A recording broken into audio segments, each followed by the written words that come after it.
খায়রাতুল ইহসান ফি মানাকিব আবি হানিফাতিন নমান কিতাবের মধ্যে লেখা আছে ইমাম আবু হানিফা রাহমাতুল্লাহ আলাইহি তার জীবন দশায় তার জিন্দেগিতে 2 রাকাত নামাজে দাঁড়িয়ে আল্লাহর গোটা কুরআন খানা খতম করেছিলেন।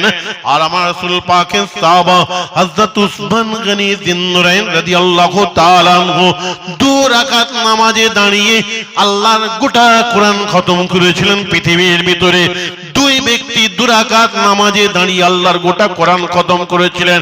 একটা হচ্ছে হযরত ইমাম আবু হানিফা, আর একটা হচ্ছে আমার রাসূল পাকের সাহাবা হযরত উসমান গনি যিন্নুরাইন রাদিয়াল্লাহু তাআলা আনহু। ওই কিতাবের মধ্যে লেখা আছে যে জায়গায় ইমাম আবু হানিফা রাহমাতুল্লাহ আলাইহিকে দাফন করা হয়েছিল সেই জায়গার উপরে ইন্তেকালের আগে আযাবে কবরের ভয়েতে দাঁড়িয়ে দাঁড়িয়ে একবার নয়, দুবার নয়, 7000 বার কোরআন খতম করেছিলেন। কি আল্লাহর ডর ভয়, কি নামাজ! ফজরের নামাজ পড়ছেন, এত কাঁদছেন, হাত্তা তারা হামা জিরানু, গ্রামবাসীরা দেখতে এসেছিল ইমাম আবু হানিফা কেউ মারা গেল নাকি, এসে দেখছেন নামাজ পড়ছেন। ইমাম আবু হানিফার নামাজের মধ্যে কান্না দেখে তাদের মনে এত দয়া হয়ে গেল, সব কাতারে কাতারে কাতারে কাতারে সব নামাজি হয়ে গেলেন। বলেন সুবহানাল্লাহ। আমাদের নামাজের মধ্যে সে একগ্রতা, সে আল্লাহর ডর ভয় কোথায়? আমাদের কই নামাজের মধ্যে তো চোখ দিয়ে পানি আসে না। আল্লাহ রাসূল বলেন লা সালাতা তাম্মা ইল্লা বিল হুদুর, হুদুরে কলব ছাড়া কোনো নামাজে কামিল হতে পারে না। সেই ডর ভয় নামাজে আমাদের কোথায়? 50 বছর, 60 বছর, 70 বছর, 80 বছর আমরা নামাজ পড়ছি। ইমাম সাহেবের পেছনে যে দাঁড়ালাম নয়তুন উসাল্লা লিল্লাহি তাআলা বলে, হাফ মিনিট কি 1 মিনিট, তারপরে নামাজের মধ্যে যত বিবি বাল বাচ্চা, ঘর সংসার, হাঁস মুরগি, গরু বাছুর, কলকাতা, হাওড়াহাট, বড়বাজার, হাড়োয়া, বেড়াচাপা, বারাসাত সব ঢুকে গেছে, ঢুকে যে খেঁচাখেঁচি করছে, অন্য জগতে চলে গেছি। ইমাম সাহেব সালাম ফিরে দিল, আমরাও সালাম ফিরলাম, যেন আসমান থেকে পড়ে গেলাম। কোথায়? ঘরে না মসজিদে? কোন জায়গায় আছি? এই নামাজ পড়ে ফিরে আমরা কবরে চলে যাব?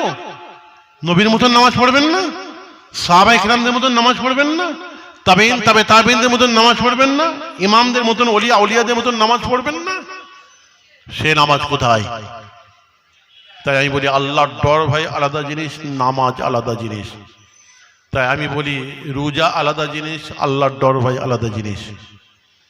তাই আমি বলি হজ আলাদা জিনিস, আল্লাহর ডর ভয় আলাদা জিনিস। তাই আমি বলি কোরআন তেলাওয়াত আলাদা জিনিস, আল্লাহর ডর ভয় আলাদা জিনিস। নামাজ পড়লেই যে আল্লাহর ডর ভয় এসে যাবে না, আপনাকে খাসিয়াতে ইলাহির মাকাম হাসিল করতে হবে, তবে আল্লাহর ডর ভয় আসবে, নাহলে হবে না। আমার রাসূল বলেছিলেন কাম মিন কায়িমিন লা ইয়াকুমু ইল্লা শাহরু কাম মিন সাইমিন লা ইয়াসুমু ইল্লা বিজুয়ে, অনেক রাতের মধ্যে আছে ইল্লা যিমা। আল্লাহ রাসূল বলেন বহু এমন নামাজি আছে সারা রাত জেগে জেগে তারা নামাজ পড়ে, কিন্তু আমি নবী বলছি নামাজ তাদের হয় না, রাত জাগায় সার হয়। বহু এমন রোজাদার আছে সারা মাস শুকিয়ে শুকিয়ে রোজা রাখে, কিন্তু আমি নবী বলছি রোজা তাদের হয় না। ব্যাপারটা কি? লুফল কোথায়? নামাজ পড়লি যে আল্লাহর ডর ভয় এসে যাবে না, নামাজ শেখাবার তো অভাব নেই। নামাজের ওয়াজ, নামাজের বই, নামাজের পুস্তক, নামাজের লিখনি, নামাজের তকরির, নামাজের বয়ান, নামাজের গশ, নামাজের চিল্লা, বাবা বুড়ো হয়ে গেছে নামাজ, কিন্তু ওই নামাজ তো কই দেখলাম না। মসজিদে যাচ্ছে ইমাম সাহেবের পেছনে, নামাজ পড়ে ইমাম সাহেব সালাম ফিরে দিল, গটগট করে বেরিয়ে চলে গেল, সুন্নত নামাজ পড়লো না। মসজিদে ইমাম সাহেব সালাম ফিরে দিল, গটগট করে বেরিয়ে চলে যাচ্ছে, নফল নামাজ পড়লো না। ইমাম সাহেব হাত তুলে মোনাজাত করছে, মোনাজাত করলো না, গটগট করে বেরিয়ে চলে গেল। আর আজানে মোনাজাত তো অনেক আগে উঠে গেছে। তাহলে একটা মহব্বত থাকবে, নামাজ শেষ করে সুন্নত পড়বো, নফল পড়বো, এটা মহব্বত। তাহলে মহব্বত নেই কেন? এত চেষ্টা করে হলো না। আর যখন করোনা ভাইরাস এসে গেল, ডেঙ্গু এসে গেল, জওয়ান যুবক ছেলেরা হাজার হাজার মানুষ সব একদম কাতারে কাতারে নামাজি হয়ে গেল, 2 তলা 3 তলা মসজিদ একদম ভরে গেল, এত নামাজি। আর যেই ডেঙ্গু চলে গেল, যেই করোনা ভাইরাস অমিক্রণ চলে গেল, কোথায় নামাজ কোথায় কি, তুই কি আর মুই কে, জাইসান কে তাইসান চুক্তি মে বাইগা। ও তো আল্লাহর জন্য নামাজ পড়ে না, ও করোনা ভাইরাসের ভয়ে নামাজ পড়েছিল, ডেঙ্গুর ভয়ে নামাজ পড়ে। হাই হাই মুসলমান, যদি ওই নামাজটাকে যদি আমরা ধরে রাখতে পারতাম তাহলে আর ভাবনা ছিল না, তাহলে আর চিন্তা ছিল না। আল্লাহর ডর ভয় আলাদা জিনিস, নামাজ আলাদা জিনিস। আমার কাছে ফতোয়া নিতে গেছে, আমার কাছে গিয়ে বলছে আমাদের মসজিদের ইমাম সাহেব মসজিদের ভিতরে পিচ্চাপ করে, 7 আপের বোতলে পিচ্চাপ করে কোরআন শরীফ রাখার তাকে রেখে দিয়েছে। আমাকে ভুল বুঝবেন না, একজন ইমাম সাহেব খারাপ বলে সব ইমাম খারাপ না, একজন হুজুর, একজন মুফতি, একজন মৌলানা খারাপ বলে কি সবাই খারাপ নাকি? তো 7 আপের বোতলে পিচ্চাপ করে আমি প্রায় জায়গায় বলি রেখে দিয়েছে কোরআন শরীফের তাকের উপরে। এবারে ভুলে গেছে তো ফেলতে, রোজ এইভাবে করে শীতের সময়। এবার সকালবেলায় 11:30 12টায় আর্লি অনেক মুসল্লি আছে জোহরের নামাজ পড়তে আসে। এবার জোহরের নামাজ পড়তে এসে মুরব্বী বয়স্ক একজন কাশির ঝোঁক উঠেছে, আর 7 আপের বোতলে রাখা আছে মনে করছে পানি। কেন 7 আপের বোতলটা, স্প্রাইটের বোতলটা, মাউন্টেন ডিউ বোতলগুলো সব সবুজ, আর Limca, Thums Up, Pepsi, mineral water এসব বোতলগুলো সব সাদা। কিছু থাকলে বোঝা যায়, আর ওতে কি আছে বোঝা যায় না। 7 আপের বোতল পিচ্ছাপ করে রেখে দিয়েছে, আর এ মনে করছে পানি। যে মুখটা খুলে যে এরকম করে ঢেলেছে, ঢ্যাক করে গালে বলছে এই তো পিচ্ছাপ রে, খার নুনতা, এই তো পিচ্ছাপ। হই হই কান্ড, সবাই এসে ইমাম সাহেবকে ধরছে, একবার মুয়াজ্জিনকে ধরছে, কেউ স্বীকার করে না। তো মুয়াজ্জিনকে যখন ঘা কতক দিয়েছে, তো মুয়াজ্জিন বলছে আমি নয়, ইমাম সাহেব প্রত্যেকদিন সকালবেলা ফেলে দেয়, আজকে ভুলে গেছে। তাহলে আমাকে কি ফতোয়া দিতে হবে? বলছে ফতোয়া দিতে হবে হুজুর, 100-র মধ্যে 90 ভাগ মানুষ বলছে ওর পেছনে নামাজ পড়বে না, আর 10 ভাগ জন যুবক ইয়াং ছেলে তারা বলছে ইমাম সাহেব আমাদের বন্ধু, প্রত্যেকদিন বাদ মগরিবের নামাজ পড়ে চায়ের দোকানে বসে একসঙ্গে বেঞ্চিতে বসে চা খাই, একসঙ্গে মোবাইল দেখি, একসঙ্গে ফ্রি ফায়ার খেলি, একসঙ্গে পাবজি খেলি, একসঙ্গে আমরা গুটকা, তেরাঙ্গা, রজনীগন্ধা খাই। ইমাম সাহেব দোস্ত বন্ধু, অতএব ওই ইমাম সাহেবের পেছনেই আমরা নামাজ পড়বো। ওই ইমাম সাহেব মসজিদে হেগে ফেলুক, মসজিদে মুতে ফেলুক, মসজিদে পেচকে ফেলুক, ও জেনা করুক, ও দাড়ি ছেঁচে ফেলুক, ও যাই করুক, আমরা ওর পেছনে নামাজ পড়বো। ওদের কাছে শরীয়ত, কোরআন, হাদিস, ফতোয়া, মসলা আল্লাহ রাসূল সাল্লাল্লাহু আলাইহি ওয়াসাল্লাম। ইমাম সাহেব আমার বন্ধু করব, আমাকে বলছে এর উপায় কি আছে? আমি বললে কি শুনবে? ও তো ডিসাইড করে ফেলেছে ওর পেছনে নামাজ পড়বে না। এক কাজ করেন, লিখিতভাবে ফতোয়াটা লিখে আমি বলে দিচ্ছি, দারুল ইফতা আমাদের মাদ্রাসায় চলে যান, যে ওখানে ফতোয়া স্ট্যাম্প মেরে নেন, ফতোয়ার উপরে স্ট্যাম্প মেরে মসজিদের যে গেটে একদম টাঙিয়ে দেবেন ফতোয়াটা। এবার দেখে যে পড়বে, যে আপনারা খালাস হয়ে যাবেন, গুনাহ থেকে বেঁচে যাবেন। আমি আপনাদেরকে প্রশ্ন করছি, প্রত্যেক ওয়াক্তে মুসল্লিদেরকে নিয়ে 10 বছর ইমামতি করছে, আল্লাহর ডর ভয় যদি অন্তরে থাকতো, কোনদিন মসজিদের মধ্যে 7 আপের বোতলে পিচ্ছাপ করতে পারতো? কোরআন শরীফের তাকে রাখতে পারতো? তাই বলেছি আল্লাহর ডর ভয় আলাদা জিনিস, আর নামাজ আলাদা জিনিস। নামাজ পড়লেই যে আল্লাহর ডর ভয় আসবে না, পীরের দরবারে যে ডর ভয় শিখতে হবে, আল্লাহর ডর ভয় কি করে অন্তরে আসে সেই তরিকা মস্ত করতে হবে। এমনি এমনি আসবে না, যে না অত সহজ নয়, এমনি এমনি আসবে না। রোজা আলাদা জিনিস, আল্লাহর ডর ভয় আলাদা জিনিস। যদি আল্লাহর ডর ভয় থাকতো, তাহলে বড় বড় হোটেলগুলোতে রমজান মাসে সামনে একটা করে কালো রঙের পর্দা লটকানো থাকে, আর ওই পর্দার ভেতরে একদম র্যান্ডম চলছে, বুড়োগুলো দিকে এরকম খেয়াল করতে করতে বেরোচ্ছে। কি গো চাচা রোজা রাখুন? বলছে গ্যাস হয়, গ্যাস। আমার বাড়িতে কাজ করছে ছোটর মিস্ত্রি, ভালো ডান্ডা খান্ডা, 68 বছর বয়স, শক্তি আছে। যেই দুপুর হয় খাবার সময় দেখে হোটেলে চলে যায়, খেয়ে আসছে। আমি বলছি চাচা রোজা রাখুনি? বলছে না বাবা যে রোজা রাখিনি, ওই গ্যাস হয়, চেষ্টা করেছি। কিরম চেষ্টা করেছেন? বলছে রোজা রাখি, সেই রেখে 8টা যখন বাজে তখনও ভালো, যখন 9টা বাজে তখনও ভালো, যখন 10টা বাজে তখনও ভালো, যখন 11টা বেজে যায় না তখন এই পেটের ডান দিকে কো কো করে, তখন তাড়াতাড়ি করে দুটো বিস্কুট খেয়ে না ভাত না খেয়ে ফেললে হয় না, গ্যাস। এইভাবেই তাহলে চলছে 68 বছর। আর বেশি দিন তো বাকি নেই, কবে আল্লাহ ডেকে নেবে, সামনে কবর। সাবধান হয়ে যাও যা, ওই কবরে ঢুকলে না আল্লাহ গ্যাস ঠান্ডা করে ফেলবে। বুঝছেন না কথা? কলকাতায় দেখবেন সকাল থেকে নিয়ে বিহারি মহল্লাগুলো একদম দালপুরি থেকে আরম্ভ করে বিরিয়ানি একদম ফোয়ারা উঠছে, আর যেই আসরের আজান হয়ে যাবে একদম মাথায় টুপি দিয়ে মেসোয়াক দাঁতে দিয়ে ঘুরছে। আহ কত বড় রোজাদার রে বাবা। বলে रोजा नहीं रखा, আপনি যদি বলেন আপনাকে ধরে যাবে। रोजा नहीं रखा है तो क्या है, इफ्तार नहीं करेंगे? एक साथ बैठ के खाना सुन्नत है, हम लोग सुन्नत अदा करते हैं। रोजा नहीं रखे तो क्या है, वो फौरन रोजा रखबे ना, वो 10 রকম ফল হালিম, ও তেলে ভাজা, ও ছোলা ভোনা দিয়ে ইফতার করবে, সুন্নত আদায় করবে, ফরজ রাখবে না।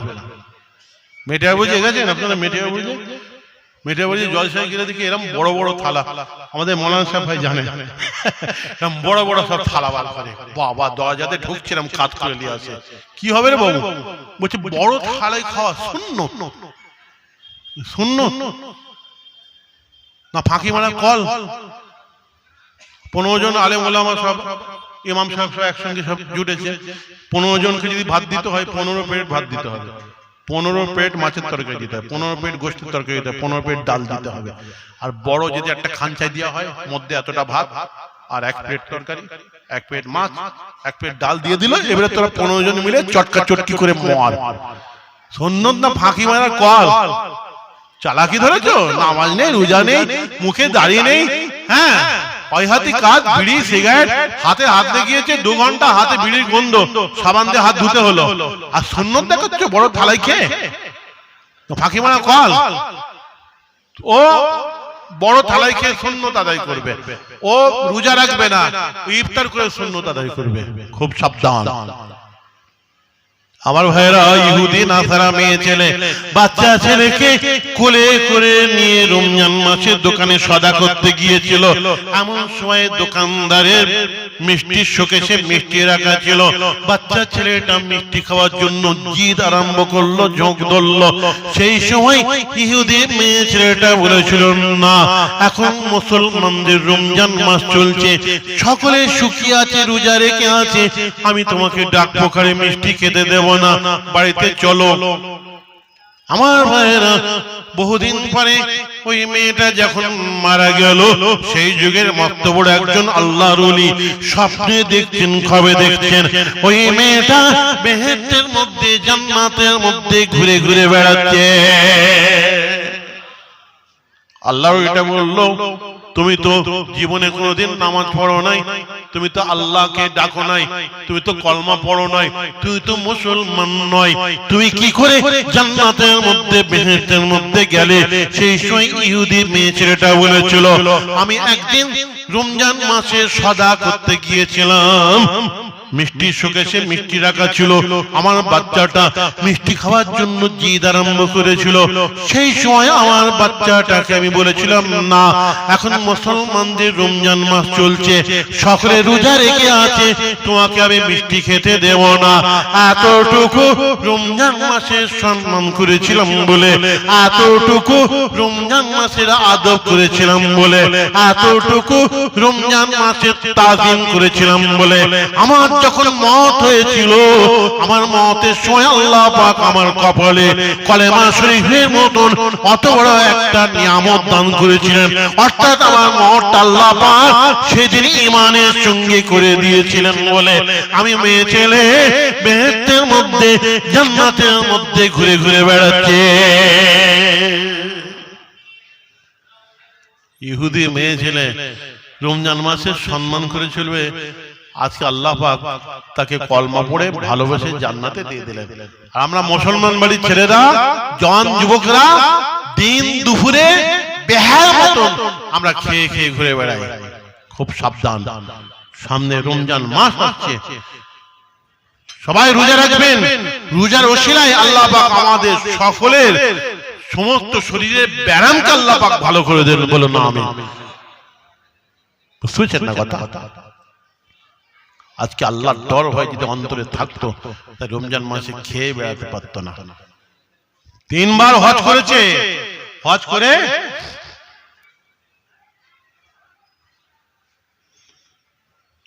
আমার তো এমনি সময় নেই, একবার বলে দিয়ে যাবো।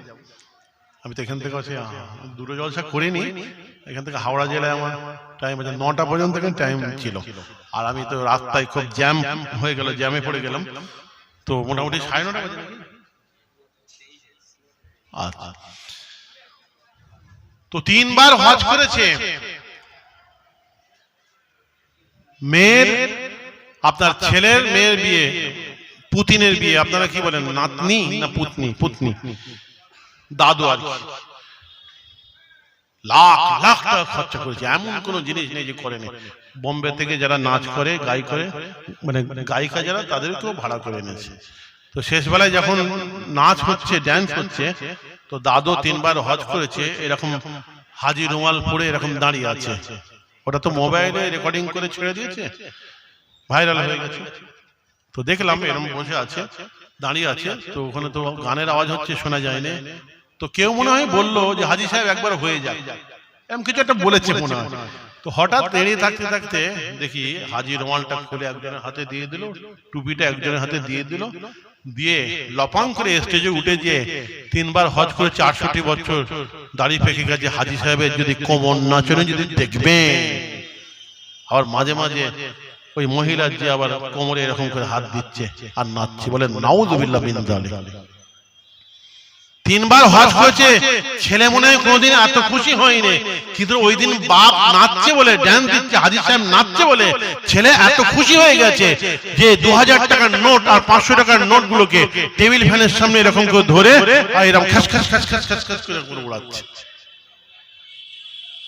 বলুন এবার, যদি আল্লাহর ডর হয়ে থাকতো 3 বার হজ করে হাজি সাহেব নাচতে পারতো? তাহলে হজ আলাদা জিনিস, আল্লাহর ডর হয় আলাদা জিনিস। তাই আব্বা হুজুর করে বলতেন, মক্কা গেল কাবা দেখিল, নাম হইল হাজি, আর খো গেল না খসরত গেল না, যে পাজি কা সেই পাজি। যদি বিয়ের কার্ডে আলহাজ না লেখা হয়, বিয়ের কার্ড ছুঁড়ে ফেলে দেবে, আমি হাজি না, প্রত্যেক বছরে হজ যাবে, 3 বার 4 বার করে উমরায় যাচ্ছে। আর আপনার মেয়ের বিয়ে বলে আমি কন্যাদায়ে পড়ে গেছি, খুব কঠিন অবস্থা, যদি একটা সাইকেল আর একটা ঘড়ি, 5000 টাকা দরকার, 2000 টাকা ঘড়ি আর 3000 টাকা সাইকেল যদি দিতেন খুব উপকার হতো। আপনাকে 500 টাকা দেবে না। আর বিয়ে বাড়িতে যে দেখি জুকার গুলোকে ভাড়া করে এনেছে, সার্কাসে ঘুরে 1000 টাকা দিয়ে। বর যখন আসছে ঘোড়ার গাড়ির উপরে বসে, সিমেন্টের বস্তায় সব কয়েন, 20 টাকা 10 টাকার কয়েন এরকম রাস্তা দিয়ে টাকা ছড়াতে ছড়াতে আসছে। হিন্দু ভাইদের কেউ মারা গেলে যেমন খই ছড়ায়, এরকম টাকা ছড়াচ্ছে। বর এসে দাঁড়িয়ে গেল ঘোড়া গাড়ি করে, বর নামবে না? বলছে না, এখন নামবে না। কেন? যখন মারওয়াড়ি ভাইদের মতন আতশবাজির অনুষ্ঠান হবে, বোম ফাটাবে, এখন এমন বোম ফাটাতে আরম্ভ করলো, আমি তো মনে করি যে কর্মস্থান থেকে মুর্দা উঠে পড়বে, আপনার আমার বাড়ির মেয়ে বিয়ে হয়ে যাবে। মুসলমানদের এত টাকার গরম হয়ে গেছে, টাকাটা কিভাবে ইউটিলাইজ করবে, কিভাবে ব্যবহার করবে আর ঠিক করতে পারছে না। ওই জন্য আল্লাহ বললো খুব গরম হয়ে গেছে, একটু ঠান্ডা করতে হবে বলে নোটবন্দি দিয়ে দিলেন। হ্যাঁ, সবাই ঢুকিয়ে দিল সুইস ব্যাংকে, বড় বড় কারবারি যারা তারা সব ঢুকিয়ে দিল ব্যাংকের ম্যানেজারের সঙ্গে লাইন করে। এবার মুসলমান বড় বড় কারবারের মেটিয়া বলে যে বাঁকড়ায় সব এবারে কি করবে, সেই মুরগির খোল্লার মধ্যে টাকা ঢোকাচ্ছে, পায়খানার চেম্বারের মধ্যে টাকা ঢোকাচ্ছে, হয় সেখানেও চাই অফিসার যে হাজির হয়। এরকম টাকা লাট করে পেট্রোল দিয়ে লাস্টে আগুন ধরিয়ে দিল, চোখের সামনে লাখ লাখ টাকা পুড়ছে, কোটি কোটি টাকা পুড়ছে, সহ্য করতে পারে? 16 জন খালি আত্মহত্যা করেছিল বড় বড় ব্যবসায়ী, ওই সময় আপনারা শুনেছিলেন। টাকা গরম, তাই আমার দাদা যান মুফতি আজম মির্জা হুজুর পীর বলতেন, বাবা টাকার গরম, পয়সার গরম, বিদ্যের গরম, বুদ্ধির গরম, বংশের গরম, নেতার গরম, মোলানা সাহেবের গরম, পীর সাহেবের গরম, পীরজাদার গরম, খলিফার গরম, খলিফাজাদার গরম, মুবাল্লিগ সাহেবের গরম, আমির সাহেবের গরম, ইমাম সাহেবের গরম, গ্রামে মোড়লের গরম। বাবা ওই গরমকে মারতে হবে। এক হাঁড়ি দুধ চুলোয় বসিয়ে দেবে, মেজো হুজুর বলছেন দেখবে দুধটাও ফোঁ করে উঠলে উঠেছে। ওর একটা গরম আছে, ওই গরমকে পীরের দরবারে যে যতক্ষণ পর্যন্ত না মারতে পারছো মানুষ হতে পারবে না। মিটা দো আপনি হস্তি কো, अगर तो मुर्तु बाचा है कि दाना खाक में मिलकर गुले गुलजार होता है। মেজো হুজুর কেবলা বলতেন। আর আমার আব্বা হুজুর কেবলা যেখানে মজলিসে এই গরমের কথা বলতে যে বলতেন, মনে পড়ে গেল ওনার টানি, কিন্তু আমি বলছি, বলবো ও হিসাব, আব্বা হুজুর টানি বলছি, ও হিসাব তুমি সারা জীবন সোজা হয়ে চললে না, একে বেঁকে চললে, আজকে মরে মারা পড়ে গিয়ে পাকা রাস্তার উপরে সুটান সোজা হয়ে গিয়েছ। তুমি সাপ সোজা হয়ে চলতে পারে না, এঁকে বেঁকে চলে, যখন মারা পড়ে তখনই সোজা হয়। তো বলছেন ও বাবাজি মানুষ, তুমিও সারা জীবন সোজা হয়ে চললে না, এঁকে বেঁকে চললে, আজকে মরে মারা পড়ে গিয়ে গোসলের তাকতেই বাবা সুটান সোজা হয়ে গিয়েছ। বাবা তোমার শক্তিশালী হাতের মুঠোটা আসমানের দিকে একবার তুলে ধরো, আমি সাইফুদ্দিন শেষবারের মতন দেখতে চাই। তোমার শক্তিশালী পায়ের লাঠিটা আসমানের দিকে একবার তুলে ধরো, আমি সাইফুদ্দিন শেষবারের মতন দেখতে চাই। বাবা লড়ো না, চড়ো না, যত বেলা হয় গোসলের তক্তায় সুটান সোজা হয়ে যায়। কত টাকার গরম হয়েছে, টাকার গরম দেখাচ্ছ, সব ঠান্ডা হয়ে যাবে। কত টাকার মালিক হয়েছ, টাকার গরম দেখাচ্ছ। কত বড় নেতা হয়েছ, টাকার গরম দেখাচ্ছ, সব ঠান্ডা হয়ে যাবে, সোজা হয়ে যাবে। আল্লাহর কাছে কেঁদে কেঁদে বলো, আল্লাহ গোসলের তক্তায় শো আমার খুশির করবেন, আল্লাহ গোসলের তক্তায় শো আমার মোবারক করবেন, আল্লাহ গোসলের তক্তায় শো আমার ঈমানের করবেন, আল্লাহ। যদি ঈশার শেষ ভালো, ওই সময় যদি কেউ ভালো ঈমানের সঙ্গে যদি আল্লাহর দরবারে হাজিয়ে দিতে পারি, তাহলে আমাদের সব ভালো। সেই জন্য পীরানের তরিকাতে আমাদের বলে পাঁচান পাঁচ জিকির করো, সবসময় জিকির করো। যখন আল্লাহর দরবারে হাজিরি দেবে, যখন নিঃশ্বাসটা যখন ছুটে যাবে, যেন আল্লাহর নামটা নিয়ে আল্লাহর দরবারে যেন হাজিয়ে দিতে পারি। এটা প্র্যাকটিসের ব্যাপার, ঠিক সময় আসবে না। মতের যে কষ্ট, দোকানদারি যে কষ্ট আসবে না, বুঝতে পারছেন না কথা? যদি ওইটা ভালো হয় তাহলে মতটা ভালো। মেজো হুজুর বলছেন না হলে কুকুর বিড়ালের মতন মত হয়ে যাবে। রাস্তাঘাটে কুকুর বিড়াল জানমাল মরে পড়ে থাকে, মেজো হুজুর বলছেন, আর তুমি আমিও মরে যাব, ওই কুকুর বিড়ালের মতন মরবে? বাবা যদি মরতে হয় ইবাদত করে আমল করে আল্লাহর ওলি হয়ে মরো, যদি মরতে হয় খাজা আজমির রহমাতুল্লাহ তো মরো। মারা যাওয়ার সঙ্গে সঙ্গে আকবরুল আখিয়ার কিতাবে লেখা, যে কপালের উপর আরবিতে লেখা হয়ে গেল, হাবিবুল্লাহি মাতা ফি হুব্বিল্লাহ, আল্লাহর দোস্ত আল্লাহর মহব্বতে মারা গেছেন, বলেন সুবহানাল্লাহ। মরতে হয় জিন্দুল মিসরির মতন মরো, যদি মরতে হয় ইমাম আহমদ বিন হাম্বলের মতন মরো, যদি মরতে হয় সাদ বিন মাঝের মতন মরো, যদি মরতে হয় বাবা ছোট হুজুরের মতন মরো। ছোট হুজুর কেবল 40-এ মেজো হুজুর কেবল জীবনের শেষ ওয়াজ করেছিলেন। আমার তখন 14 বছর বয়স, টেপ রেকর্ডারে আমি রেকর্ড করেছিলাম।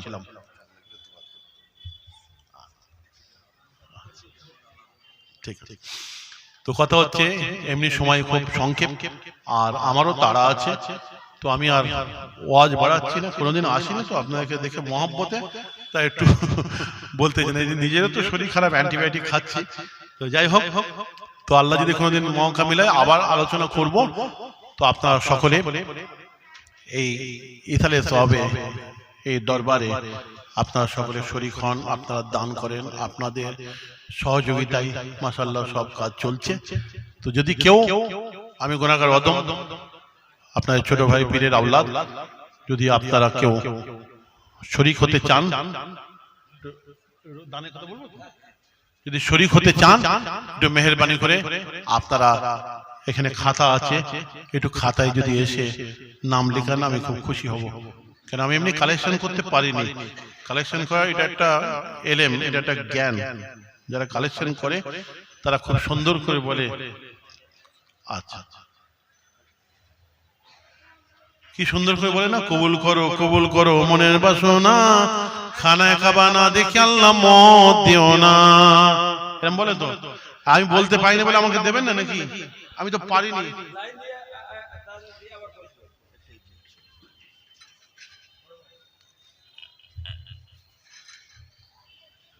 আমি পারিনি বলে আমাকে দেবেন না? আল্লাহ রাসূল বলেন ওয়া রাজুলুন তাসাদদাকা বিসাদাকাতিন ফাআখফাহা হাত্তা লা তা'লামা ইয়ামিনুহু মা তুনফিকু শিমালুহু। আল্লাহ রাসূল বলেন একটা মানুষ এমন ভাবে লুকিয়ে ছুপে দান করে, হাতে হাত দিয়ে বাঁ হাত জানতে পারে না, বাঁ হাতে দান করে ডান হাত জানতে পারে না, ওই মানুষটার মাথার উপরে কিয়ামতের মহাময়দানে আল্লাহ পাক রহমতের ছায়া নজর করবেন। সুবহানাল্লাহ। সেই বাংলাদেশের আলেম উঠবেন, হুজুর কেবলার পরে বাংলাদেশের আলেম উঠবে। 100 টাকা দিয়েছেন, আরেক ভাই 100 দিয়েছেন, গত বছর আপনারা মুগ্ধ হয়েছিলেন, মাশাআল্লাহ তিনি আসছেন। আরেক ভাই 200 টাকা দিয়েছেন। সকলে জোরে বলুন মারহাবা, জোরে বলুন মারহাবা। এখানে খাতা আছে, একটু নারায়ে তাকবীর, 1000 2000 করে একটু লিখুন। নারায়ে তাকবীর, আমি খুব নারায়ে তাকবীর। ওলিউর রহমান ভাই 1000 টাকা, জোরে বলুন মারহাবা। ওলিউর রহমান ভাই বলুন জিন্দাবাদ, জিন্দাবাদ, নারায়ে তাকবীর। আরেক ভাই 100 দিয়েছেন, আরেক ভাই 100, আরেক ভাই 250। সকলে মাশাআল্লাহ শরীক হচ্ছেন। আমি সকলের জন্য দোয়া করছি। দাতাগণ বলুন জিন্দাবাদ, দাতাগণ বলুন জিন্দাবাদ, জিন্দাবাদ, নারে তাকবীর, আল্লাহু আকবার। মাশাআল্লাহ মাশাআল্লাহ মাশাআল্লাহ। সকলে আসেন, কেউ না দিয়া করবেন না। আরেক ভাই আমার হাতে 500 টাকা দিয়েছেন, জোরে বলুন মারহাবা।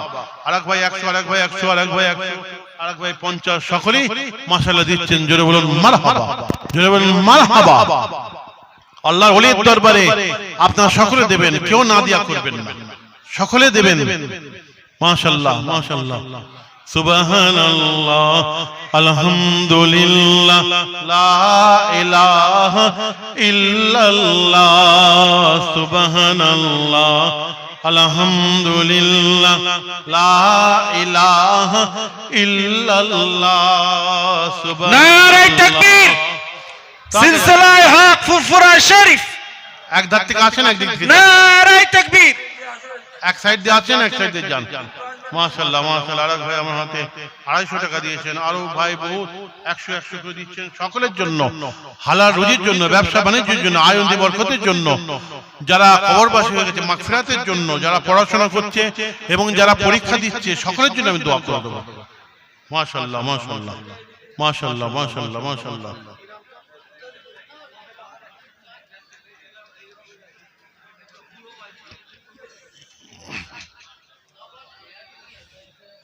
মাশাআল্লাহ মাশাআল্লাহ। খুব তাড়াতাড়ি আসেন। বহুত ভাই আমার কাছে শরীক হচ্ছেন, 200 100 300 500 পর্যন্ত দিচ্ছেন। এখানে খাতা আছে, একটু মেহেরবানি করে খাতায় লেখাবেন, আমি খুব খুশি হব। খাতায় লেখালে, নাম লেখালে 200 100 500 করে হাতে দিচ্ছেন। আর খাতায় একটু বেশি বেশি লেখান, খাতায় 1000 2000 3000 করে লেখান, 5000 লেখান, খাতায় লেখান। 1 বছর টাইম আছে। 1 বছরের মধ্যে আপনার প্রতিশ্রুতি লেখান, আপনাদের ব্যবসা থেকে, হালাল রুজি থেকে, আয় রুজি থেকে, আপনাদের চাকরি থেকে, আপনারা সকলে আসেন। মাশাআল্লাহ মাশাআল্লাহ মাশাআল্লাহ। সকলে জোরে বলুন নারে তাকবীর, নারে তাকবীর। সকলে জোরে বলুন মারহাবা, জোরে বলুন মারহাবা। দাতাগণ বলুন জিন্দাবাদ, জিন্দাবাদ, দাতাগণ বলুন জিন্দাবাদ, জিন্দাবাদ। মুজাদ্দিদ জামান দাদা হযরত হক সিলসিলা জিন্দাবাদ, চাঁদপুর দরবার শরীফ ইতলে সা জিন্দাবাদ, নারে তাকবীর, আল্লাহু আকবার। মাশাআল্লাহ।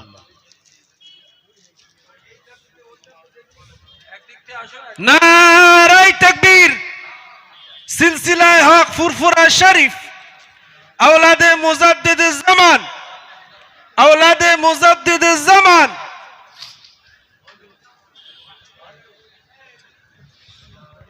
আসেন, আস্তে আস্তে আসেন, একদিকে আসেন, একদিকে যান। মাশাআল্লাহ মাশাআল্লাহ। নারে সিলসিলায়ে হক ফুরফুরা শরীফ আওলাদে মুজাদ্দিদ জামান